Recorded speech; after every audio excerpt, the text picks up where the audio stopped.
Addie soldiers with the puff and the bangs and the braids and the sweater. Feel a little like a ski instructor.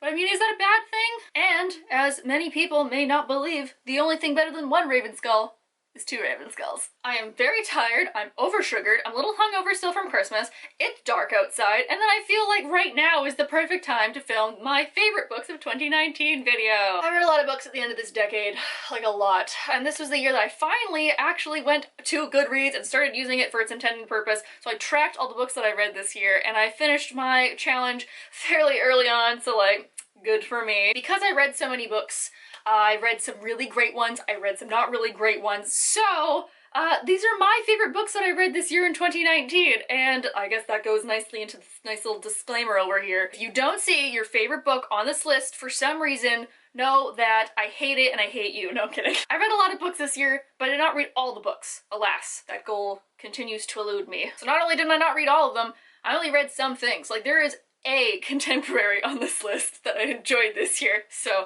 you know. And if a book came out in December, I probably didn't read it, because, you know, and I haven't read a lot of stuff this year, because I'm a student, I have a full-time job, like, I don't have time. I also don't really know how I'm gonna do this. I think we're just gonna start off with, like, January, moving down, we're gonna talk about some sequels, my one shining star of a contemporary that I enjoyed, and just, like, we'll see what happens. I am so tired right now. I know everybody and their mother is doing a favorite books 2019 video, but you know what? I want to. I'm excited. I want to talk about books. So, without further ado, here are my favorite books that I read this year, the last year of this decade, 2019. Starting off with a retelling that I immensely enjoyed at the very beginning of the year. That is A Curse So Dark and Lovely, Lonely by Bridget Kemmerer. I know some people didn't like this because they're like, the plot was predictable. And I'm like, you're reading a freaking Beauty and the Beast retelling, bitch. Like, what are you expecting? I thought you did a quite good job of subverting expectations and taking an old story and making it new. For example, the main character has cerebral palsy. And that was really cool because I myself have a chronic pain condition, and the main character having a chronic illness was really awesome to read about, and she was kicking ass and taking names like a badass mofo. Oh man, this girl was so cool. I want her as my friend. I want to be her. Everything about her was great. The prince was a very interesting character. I love his subverted expectation of being the beast and how he's not just a beast, he's multiple beasts. Beasties, beast-eye. Boost. I really like their dynamic together, I really like the friendship portion, I really like the lovey portion, I really like the side character whose name I can't remember, who's the other guy from the stable. Maybe he's a brother, is he a cousin, he's just, no, he was the other one in the castle. I read this in last January, okay? Give me a break. I liked him a lot, and I really liked the twist ending, so I definitely will be reading the second one, which is coming out in January of 2020! Oh my god, 2020! The second book I fell in love with this year is the stunning, aesthetically and plot-wise book that is We Hunt the Flame by Hafsa Faizal. We're having a race to find this magical artifact between this hunter who has to disguise herself as a man to hunt for her people, and then the Prince of Death. I don't know whose team you want to be on. I would be on either. It really depends what day. We have Saphira and Nazir as they race towards finding this magical artifact that will save the world or maybe destroy it, and also politics. Then we get genies and djinn and sand ifrits and demons, and oh, it was really, really well written, especially as a debut. Like, stunning. I love the banter between these characters so much. I think she does tension extraordinarily well. In fact, one of my favorite things to do is go on Twitter to the incorrect We Hunt the Flame quote account, and the stuff that they write on there is gold. Really beautifully written world, a really intense tension-filled plot line, and some characters that you just fall in love with. I can't wait to wait a sequel. You heard it first here, folks. The sequel comes out in 2020, and I am so stoked to have the two of them matching on my shelf. Then probably the bloodiest book that I read in 2019 that I also dearly enjoyed was Wicked Saints by Emily Duncan, which was so bloody you could wring it out like a towel. We have the girl, the prince, and the monster, which are three characters that we follow as we go through a Russian-inspired folklore world full of dark gods and alcoholic princes and dark, creepy, weird magic, and a sympathetic villain whose type I have not loved for a very long time. Oh man, he's so cool. And like, I kind of want to be on his side. Like, I don't understand why people don't like him. Like, he's really handsome. He speaks multiple languages. He's, has dark magic. He has a banging apartment. I don't get it. He just seems like a really cool dude. I like how the politics between the kings and the queens and the magic all came together. I really like how resourceful one of our main characters was. I really liked seeing the villain as he is. I love the way that he developed. I love the prince character way more than I was expecting to. Like, he just comes from a really dysfunctional family and needs somebody to give him a hug. And you know what? I could do that. It was fast, it was nightmarish, it was magical, and I can't wait to read the second one. Ruthless Gods, where are you at though? Green Coast. I know some of you watch my videos. That's why I work for you. It's how I got this copy. Please send me Ruthless Gods. I beg you. And whenever you mention Wicked Saints, you can't help but mention this other book, because they seem to come one after the other, no matter where you see one or the other. And that is the Devouring Brave by Christy Lynn Herman.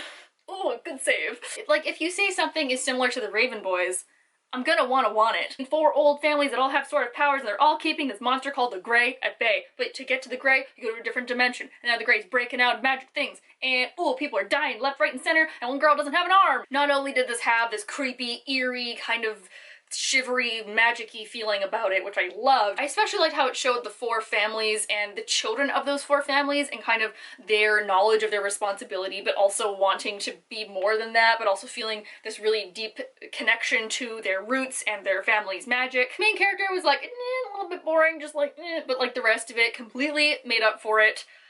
I had the urge to go buy tarot cards after reading this, like, ooh, real good. Oh, also there's a creepy dark lake.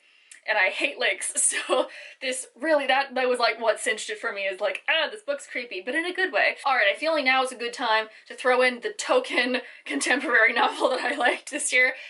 It may have been the only contemporary that I read this year, but it was really good, so it's still on this list. And that is the wonderfully adorable, very sweet, heartbreaking debut that was I Wish You All the Best by Mason Deaver. As I'm sure many of you are, I am thoroughly enjoying this boom of LGBTQIA+ books that are coming into the world, and this was the first book that I have ever read with a non-binary main character, and I really like how Mason Deaver, who is non-binary themselves, put this out there. Our main character Ben comes out to their parents and gets kicked out of their house for very religious reasons and goes to live with their sister, and then it's just kind of them figuring out themselves and figuring out how to present to society, how society wants to see them, how society actually sees them, and then sort of falling in love at the same time and coming into themselves being an artist, and it was just so heartwarming and heartbreaking and beautiful. I love this book for many reasons, and I think one of the reasons is because even if you aren't on the LGBTQIA spectrum, you can still identify with somebody, you know, not feeling right or believing something that maybe another generation doesn't, or getting kicked out, or having issues, you know, figuring out who they are themselves, or even becoming confident. I love how at the very end they're like, I am gonna grow my hair out, and I am gonna wear the floral print button-up, and I'm like, yes, you go, Ben, you're so great, you wear that floral button-up. Ooh, but whoever drew this, I want these eyebrows. These are like peak eyebrow, right? I'm gonna try, I would like this eyebrow on my face. That's a nice one. All right, it is time to move on to some sequels. I'm getting really tired, so I'm just gonna like dance around a little bit to, you know, make myself excited about these sequels. Let's talk about the first one that blew my mind in 2019. That is The Wicked King by Holly Black. First sequel that rocked my world of this year. I love Holly Black so much, Creepy Dark Fairy Queen, and the fact that this was one of the most bomb-ass sequels that I've ever read in my life, and had a plot twist that was I could fall into.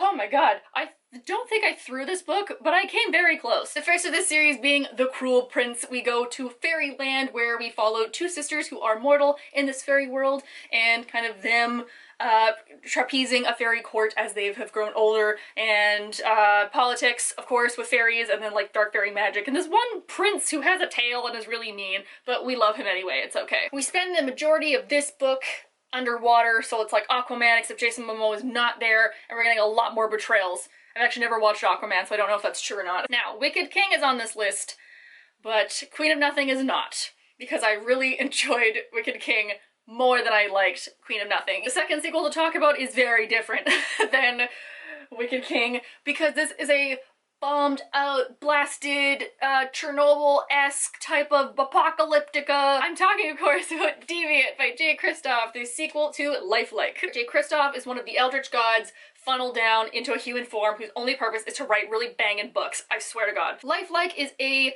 very dystopian, sort of Mad Max inspired garbage world where we sort of follow the story of the Romanovs, except they're like AIs or cyborgs or what's the difference? One of those guys. And whereas in Lifelike we followed more of the Anna character, we follow here Lemon Fresh, who is one of the best side characters to get a makeover I have ever seen. She's great. I love her so much, and it was very fun seeing a redhead taking some names in this, you know? And then we got a lot of side characters coming in, and they're all doing great, and there's a lot of really weird creatures, like genetically modified creatures who are also sort of cyborgs that live in this, like, melting plastic tinfoil ball of a world. It's weird. It's great. And the last of my favorite sequels of this year just came out, and I just still have so many feelings about it. I was crying at work, so that's how much I enjoyed this. That is The Toll by Neil Shusterman, which is the third of his Arc of a Scythe series. There's Scythe, which was bangin', then there was Thunderhead, which made me so angry I threw the book when I was done, then there was Toll, which I cried my eyes out over. So, you know, all the feelings in that cycle. So for some reason, in case you don't know, Scythe takes place in a futuristic world where an AI called the Thunderhead oversees all of humanity, and no one is able to die anymore. So there's these people called Scythes that go around culling the population. It follows the two apprentices of this main Scythe, and basically one gets taken by a bad Scythe, one gets taken by a good Scythe, and chaos breaks out, and then we have a lot of like this whole AI thing with one of the other side characters, and that kind of accumulates in this book. The Toll was weird. Like, it really went in a direction I was not expecting it to go in. Like, it wasn't even in like the furthest reaches of my mind. But somehow I'm not mad at it. Like, I was going down this path and then it was like, whoop, and I'm like, what is happening? If you want to go to outer space? Yeah, sure, let's go to outer space. That's cool, that's fine, yeah, no big deal. But it's just such a lovely series about family and death and life and what is actually living, what the future's gonna look like, and medicine, and oh man, wow, love this book so much. It's also a very thick book with like 2 C's. You could use this as a doorstop, you could use this as a paperweight. I don't know, but you should buy it. Can you tell how tired I am? Ooh, okay, 3 books left. 3 books left on this list. I can do this before falling asleep. Alright, first one was a very large cast that got handled, probably one of the best 5 cast books I've read in a very long time. So, kudos to the author who wrote There Will Come a Darkness, who is none other than the wonderful Katie Rose Poole. So this book handles the whole prophecy thing and chosen one aspect in a really good flipped trope way. In this world, about 100,000 years ago, there was the 7 prophets that wrote down all these prophecies about things that were going to happen, and then there was this age of darkness, and there was foretelling that there was going to be a new prophet who was going to, you know, make the world better or break it. Oh god, we don't know, wow! And there was a whole secret society, people who were going to rise up again once the prophet came to be, and it follows these 5 characters as the new prophet is coming into existence, and kind of how society treats people who are supposedly chosen ones versus who are people with magic that aren't, or magic in general, or people that are from other cultures that have a different view about politics or magic or these chosen ones than you do.